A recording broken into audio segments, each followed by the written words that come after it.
Nauwi sa aksidente magkasunod na pagbiyahe ng isang Toyota Hilux sa Toyota commuter van matapos na magbanggaan ang dalawang sasakyan sa kahabaan ng Maharlika Highway na sakop ng Barangay Duminan East, Santiago City. Batay sa ulat, naganap ang insidente bandang alas 12:10 ng tanghali kahapon habang parehong binabagtas ng dalawang sasakyan ang northbound lane ng highway. Sa paunang investigasyon na unang buwibiyahe ang Toyota commuter van, isang papasaherong sasakyan na nakarehistro sa isang pribadong transport operator mula sa San Agustin, Isabela.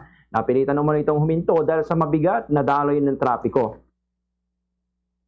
Gayunman, hindi agad napansin ng tsuber ng kasunod na Toyota Hilux na isang light commercial vehicle naman na nakarehistro sa isang pribadong negosyo sa Ramon, Isabela na nakahinto na ang van kaya't bumangga ito sa likurang bahagi ng naturang sasakyan. Dahil sa insidente, pareho nagtamo ng pinsalang dalawang sasakyan ngunit walang naiulat na nasugatan o nasawi. Ayon kay Police Major Melchor Agabao Jr., Acting Chief ng Traffic Enforcement Unit, nagkaroon na maayos sa pag-uusap ang magkabilang panig matapos ang aksidente. Dagdag pa niya, kapwa may insurance coverage naman ang dalawang sasakyan kaya't napagkasunduan ng mga may-ari at tsuper na ipaubayan na lamang sa insurance claims sa process ng pag-aayos sa pinsala. Dinala rin sa tanggapan ng Traffic Enforcement Unit ang mga sangkot na sasakyan para sa dokumentasyon at kaukulang disposisyon.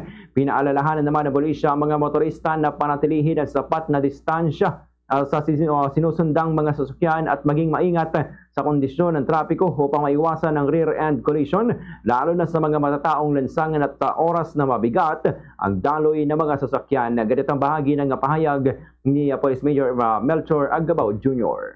Toyota commuter van, sinusundan ito ng Toyota Hilux.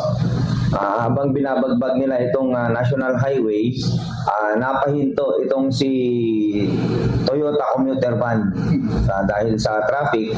Hindi ngayon napansin nung driver nung Toyota Hilux. So, nabangga niya yung likod nung commuter van. Pero sir, saan po ba galing ito nga pong dalawang vehicles?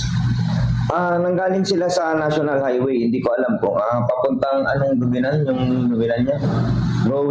Dubinan East sila, galing sila. Parehas silang nagbabagbag ng highway. So itong commuter van is from San Agustin, sila taga San Agustin. Pumasok lang sila dito sa Santiago. Itong isa naman is itong si super van natin is taga Ramon. So palabas sila ng Santiago pareho. Pero kamusta po ito nga pong pinsala po na natamo ito ang dalawang vehicle na nasa po? Okay naman yung damage nung van at saka yung damage nung Hilux, nagkasundo sila na kanya-kanya na sila kasi parehas naman yung sasakyan, meron insurance, so i-facilitate na lang tayo yung insurance claim ng sasakyan.